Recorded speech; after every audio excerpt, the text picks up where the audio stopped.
I will share what I spoke to some deacons just before their ordination.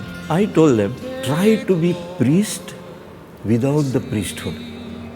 I was ordained in 1972. That time it was pre-Vatican Church. As I passed through the training, 9 years, and the last year began, and priesthood was only 6 months away from me. That time, Second Vatican Council was taking place. I was very much influenced by that, and I was bombarded with this new theology, more free thinking from Second Vatican Council. I felt that I should be more a prophetic priest than Pujari priest.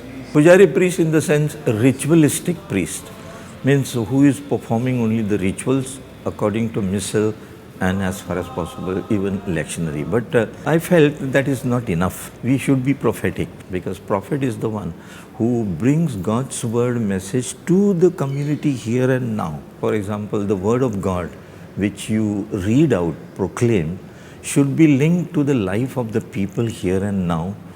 Being a prophetic priest, it involves a lot of problems. If you just preach what is there in the Bible, it is nice, fine. They will clap and they will say nice, holy, holy and all that. But when you start interpreting that word of God to the life here and now, it pricks some people. Then some politics also comes inside, or social life of today comes in, and then you get into trouble. For example, during these Christmas days, I was giving a message on All India Radio. So they asked me a question, what is the message of the Christmas for life today in the country? And I said, one of the messages, this Jesus had to be born in the manger. गाईच्या गोठ्यामध्ये त्याला जन्म घ्यावा लागला, away from his house. Why? Because exactly at that time, the Roman Samrat, he issued a fatwa saying that go to your birthplace and enroll yourself. Today the same thing is happening in the country with this CAA and Registration Act which is coming. As a result, poor people will have endless problems in procuring their documents to prove that they are Indians. So perhaps the government has a message from this Christmas that don't go for unnecessary things and make life difficult, especially for the poor, the Adivasis. This is what I mean, that prophetic priesthood, I was very much impressed.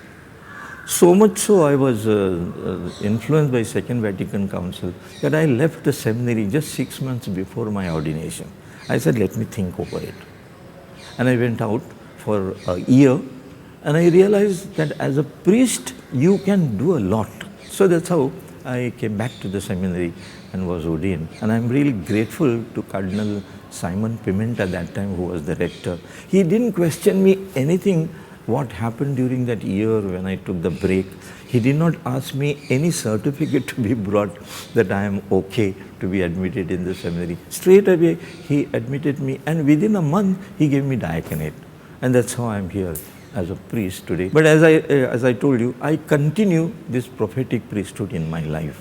I feel there are more Pujari priests than prophetic. Prophetic are very few. When you are a prophetic priest, you get into trouble with the authority, church authorities also.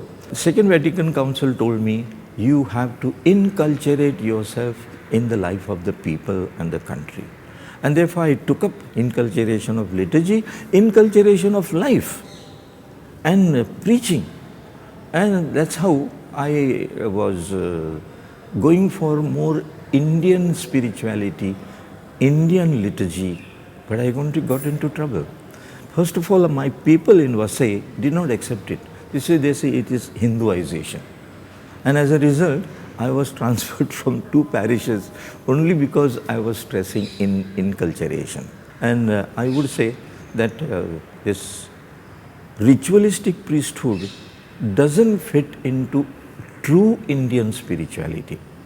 Indian spirituality is Tattvamasi, means you are that, means you are God.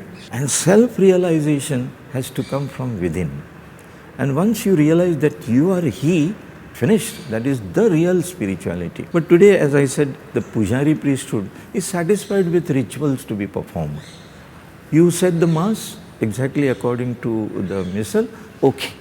Whether the people really understood the word, whether your message has really touched their lives, they are not. I recall my days, formation in the seminary. It was more external devotion, external acting. It was not touching the core of our heart. I remember having a discussion with Father Feliu, who was my spiritual director that time. I said, I am more and more convinced that Indian spirituality is the one who will really make me a true priest.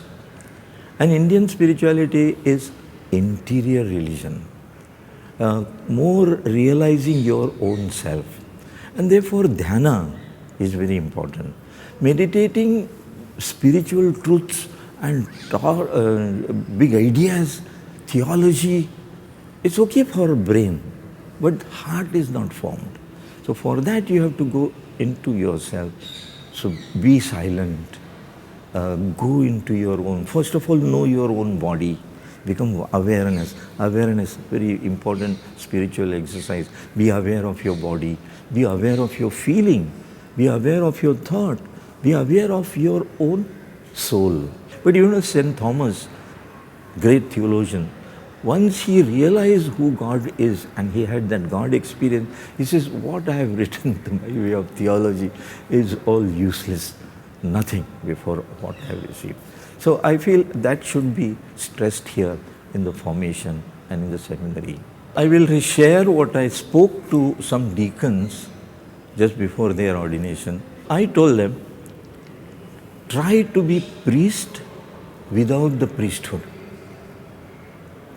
Just because you are ordained, just because you are called Father Michael, many people will come to you, listen to you and pray with you and all that. But will you be able to do the same without this title of priesthood, fatherhood, father and all that, with this backing of the church, the authority?